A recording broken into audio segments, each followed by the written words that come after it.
What's going on, good people? We back. You know what I mean? Happy Monday.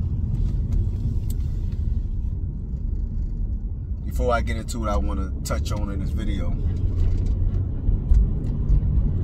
I want to say this. I think yesterday probably was the first Super Bowl halftime show that I really watched and paid attention to.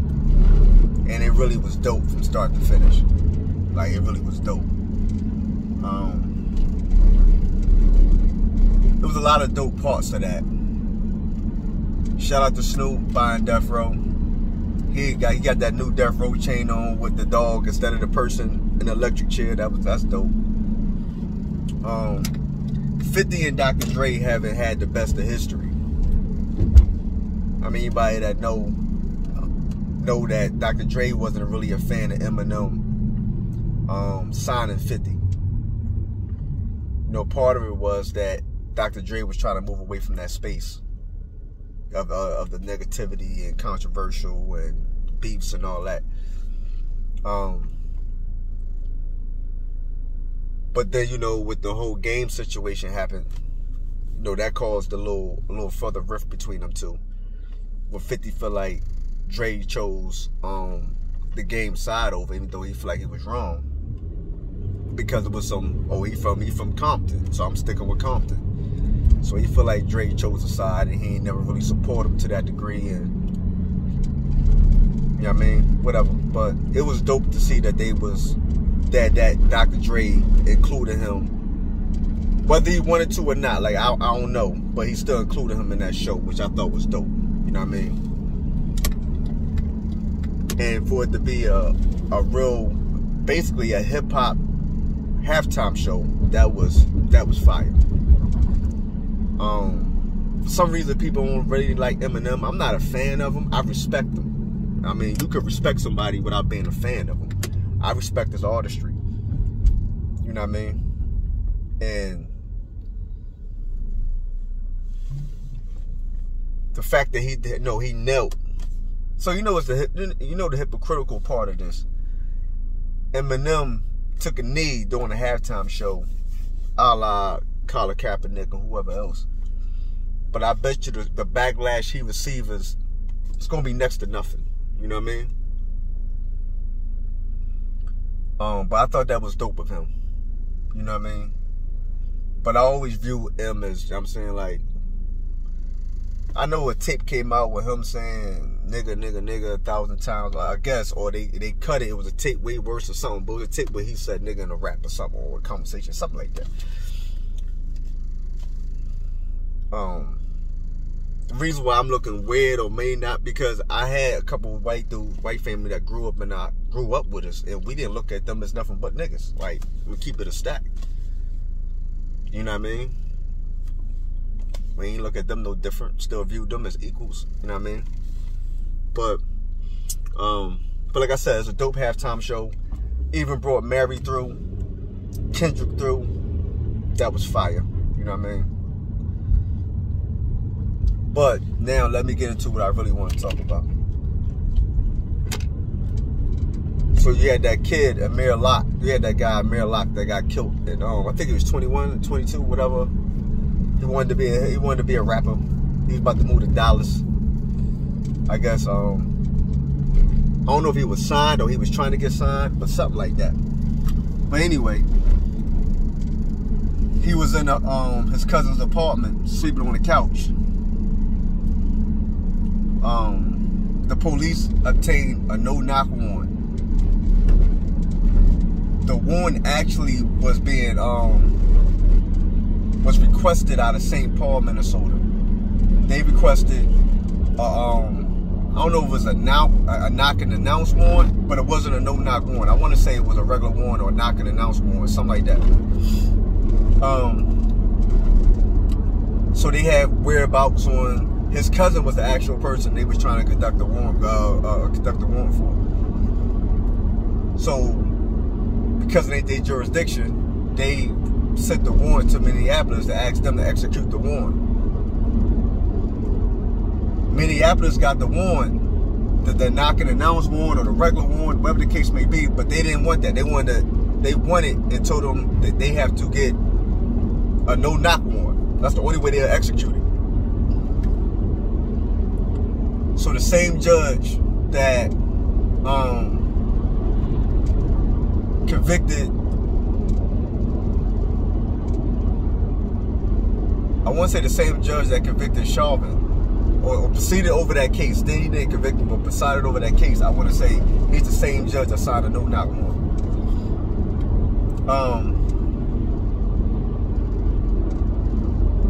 Which,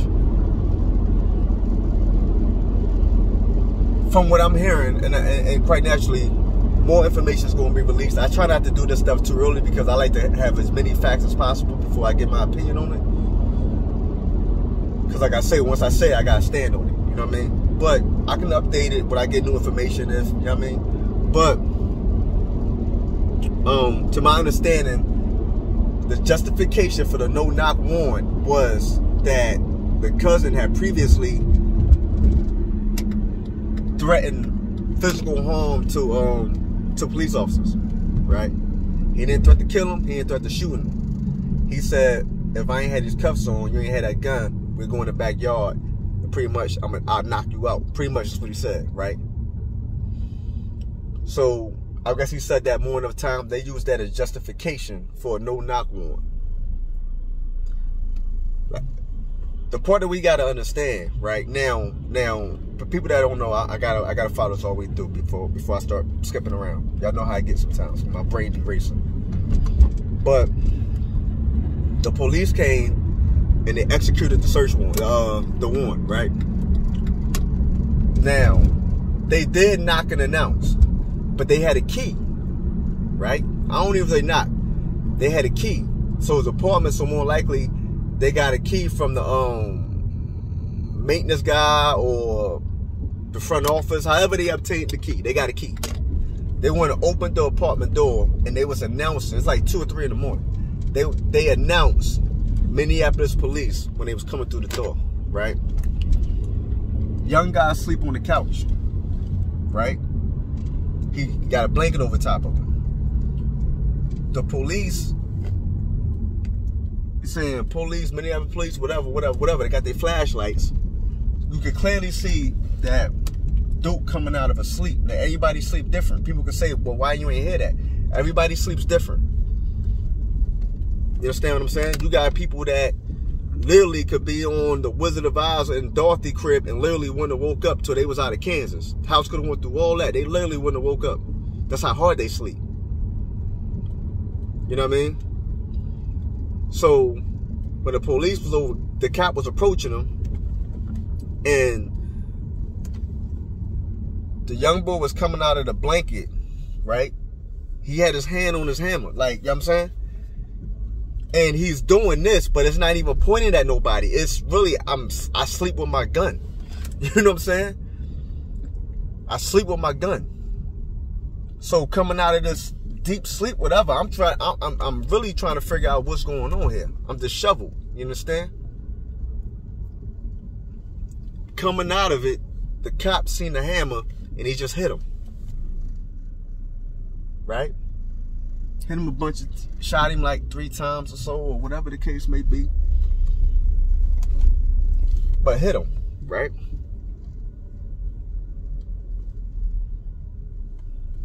Now,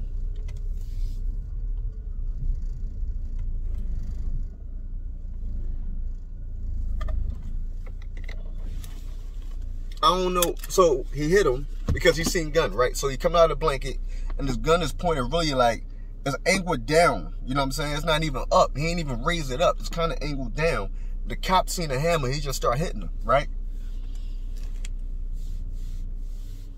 Now, I don't know how many of y'all out there, it was a time, enough part of my life where I slept with a gun under the pillow, right? I'm just being honest, right? I slept with a gun under the pillow, especially if I was in Philly, right? My thing was, I think I said this before, I always slept on my grandmother's couch. I never slept in the back room. I never slept upstairs. I always slept on the couch. I feel like it gave me a tactical advantage. If something happened, I can respond easier. I can just maneuver easier. If I gotta hit the back door, hit the alley, and spin around, like whatever. And I had the clips underneath the couch. Like if I had to roll off the couch to get on, you know what I'm saying? Like everything I did was for a reason. But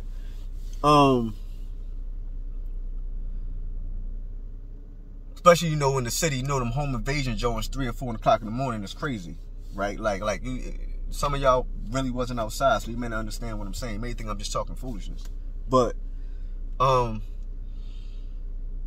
been in that situation, man, where like I said, I don't really sleep. I really don't sleep hard, especially when I'm there. Like I don't sleep hard as it is, but I definitely don't sleep hard there. And it's about 4 in the morning.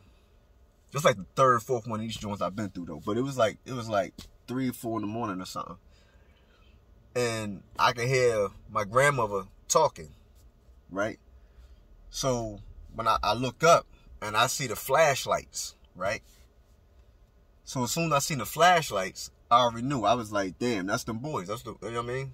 That's the warrant niggas. Like they serving a warrant. You know what I mean? And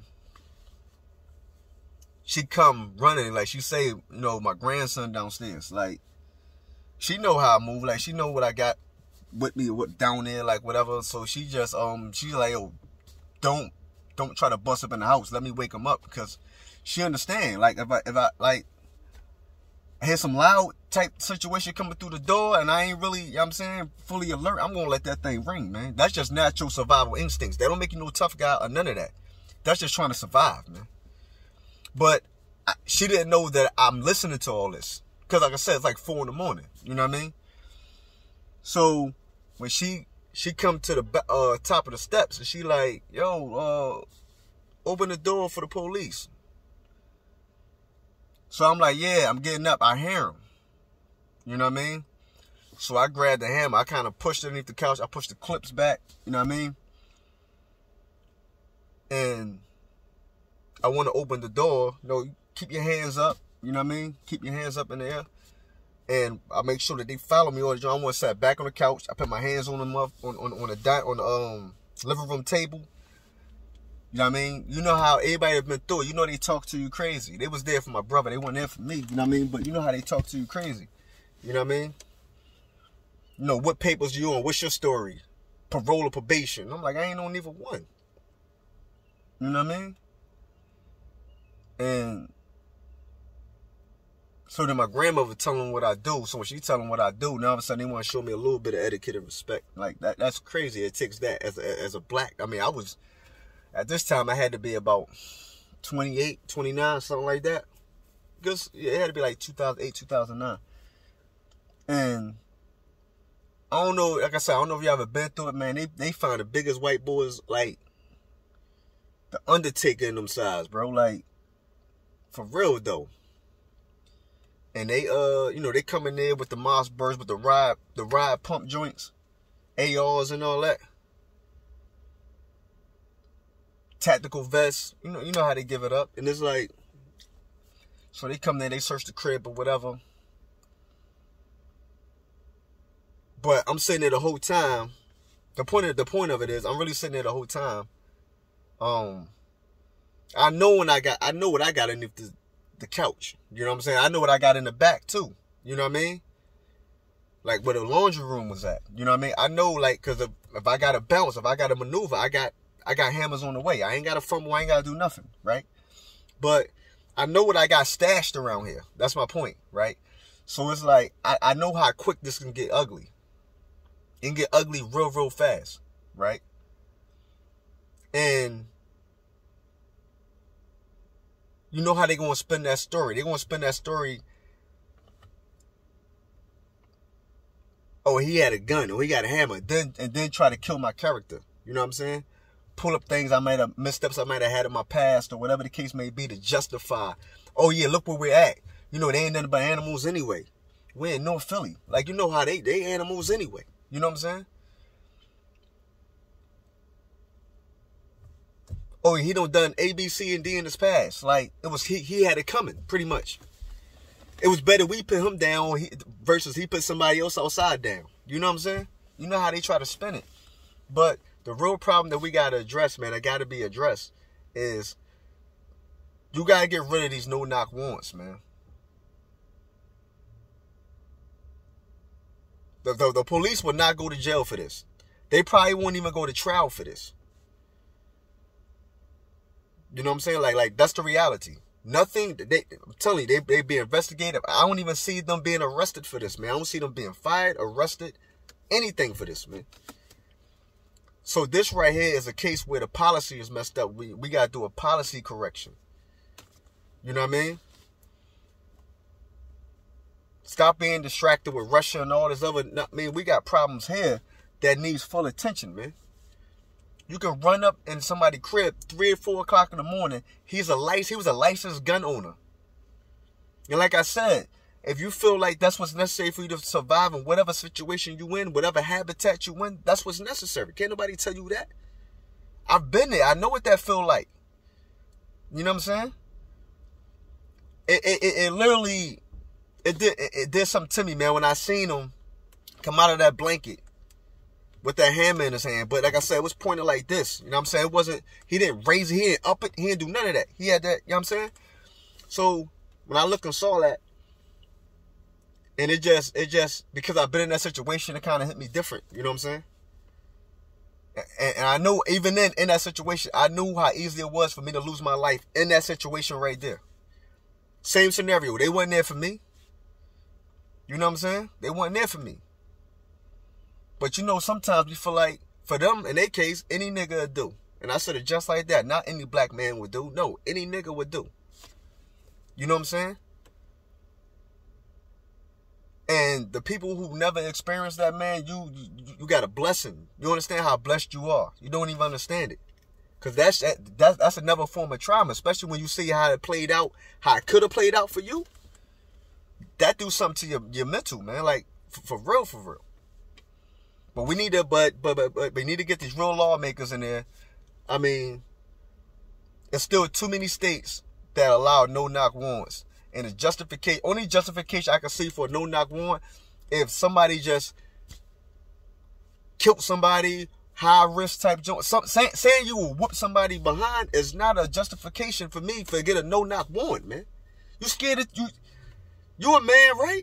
He didn't say he's going to kill you, shoot you. Just say, I'm going to dirty your back up a little bit. I'm going to put you in your pockets. That justify a no-knock warrant as a high-risk warrant? I think they need to redefine what high risk is, man. So once again, like I said, it's a policy issue. It's not, the police followed the letter of the law from what the power and authority they was given to. You know what I'm saying? That part got to change. That part has to be adjusted. Because there's never a way for them to justify killing us down and nothing happened. But I ain't never hear no cases of 4 black officers serving a no-knock warrant for a white offender and them killing him.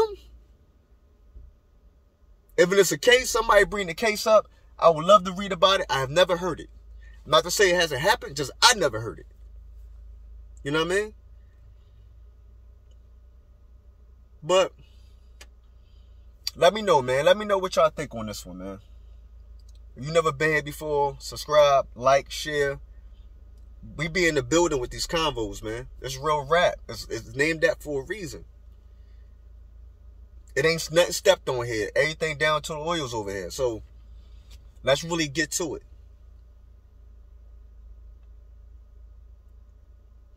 I wish nothing but blessings and peace to that man's family, man. I hope that, you know, he went to Jannah. I don't know if he's Muslim or not. I'm just with heaven or whatever. But I just hope that, you know what I mean, whatever wrongs was in this situation is righted. You know what I mean? But I'm going to see y'all on the next run, man. Like I said, like, share, subscribe. Let me know what y'all think about this, man. I'll see y'all in a minute.